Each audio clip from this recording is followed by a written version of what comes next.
Well, g'day curd nerds. Welcome to another cheese making video. Today we're going to be performing a taste test for Castle Blue.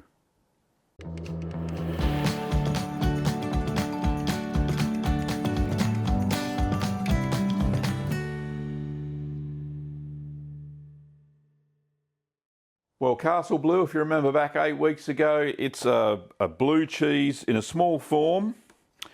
Let's have a quick look at it. Let's bring it out. Well deserved. There we go. Look at that lovely little cheese. Let's just get one off and we'll put the rest away.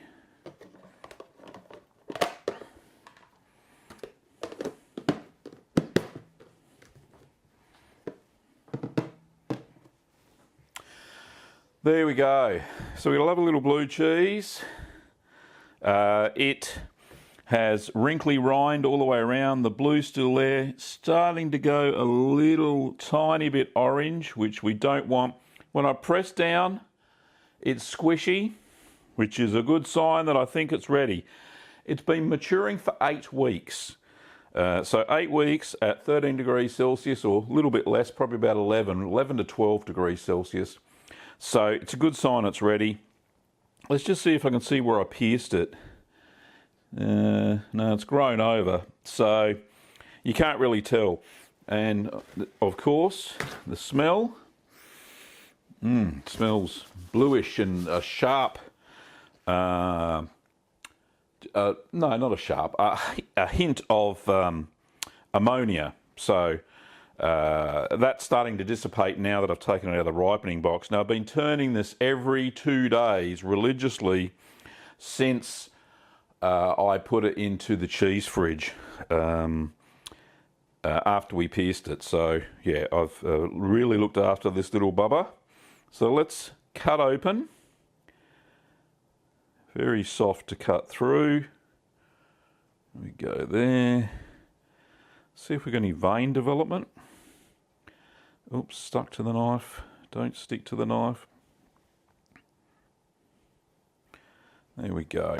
Alrighty, so yes, we have got some vein development inside, just some slight, but as you can see there, very squishy all the way through, very creamy. There's a little bit of paste. Probably could do with a little bit more development maybe, but as you can see, a little bit of a different colour. So all around the outside, it's all creamy paste-like, and if I bring this up to room temperature some more, we're going to find that it will go quite runny, oozy. Probably oozy is the right word. And let me just clean my hands off. So I think it's ready, so let's try. I'll put that one out of the way. I'm going to try a bit on a cracker. Yeah, you can see very oozy, which is good. That's what I was aiming for with this cheese.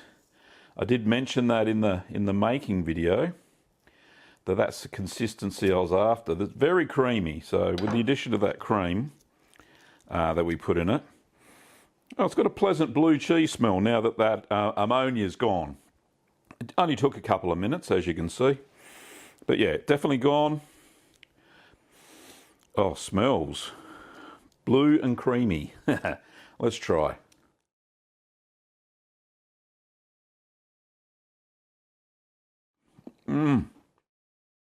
My goodness.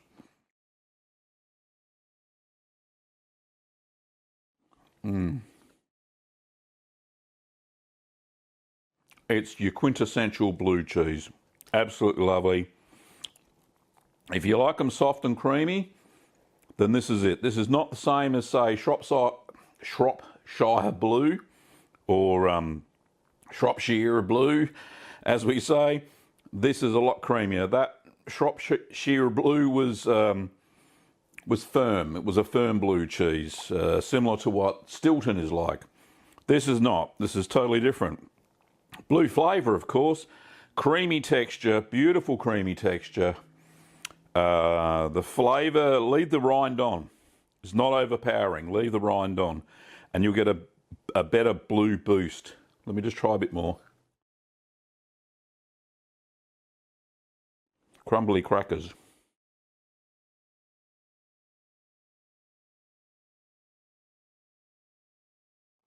Oh, that's delicious. Bit more. A little bit of the rind, where the paste is creamier.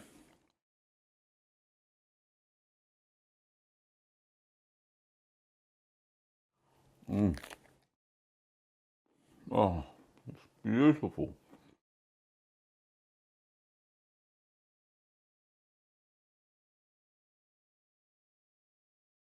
That's so good. Finger licking good. Just the right amount of saltiness too. It's not over salted. Just right, you can just taste it on the back of your tongue, the saltiness. No bitterness, which is good for a blue cheese aged this long. There's a lot of blue flavour, delicious, creamy, due to that additional cream that we put into the milk. What more can I say? I think it's a hit. The Castle Blue, beautiful little cheese. Oozy when at room temperature. A little bit not so firm, but less oozier, I suppose, when it's just come out of the fridge. But the flavour as it's hit room temperature, that is just perfect. And yeah, not a lot of lines that I can see, or veins. There's some veining in there, but as a creamy blue cheese, you don't want too much of that. I think it's just perfect. Really is. The paste has surprised me a lot. It's really nice.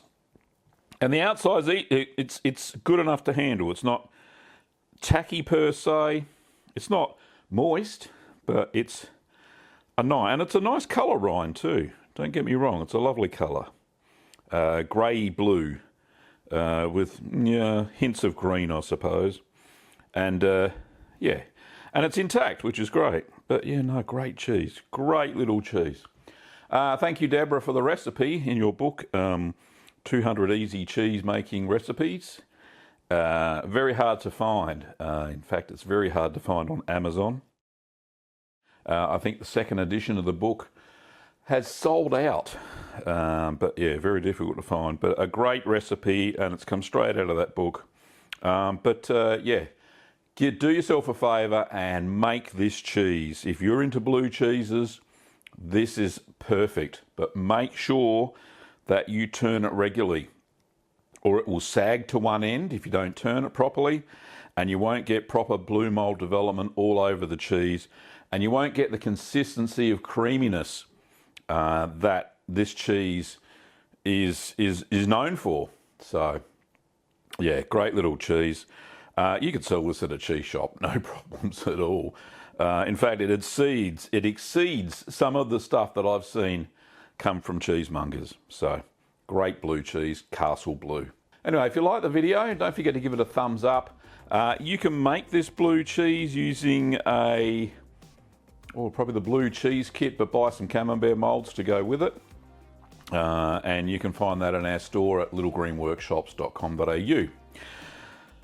If you like the video, don't forget to thumbs up and subscribe so you get notified of more cheesy content. Well, thanks for watching, Curd Nerds, and I'll see you next time.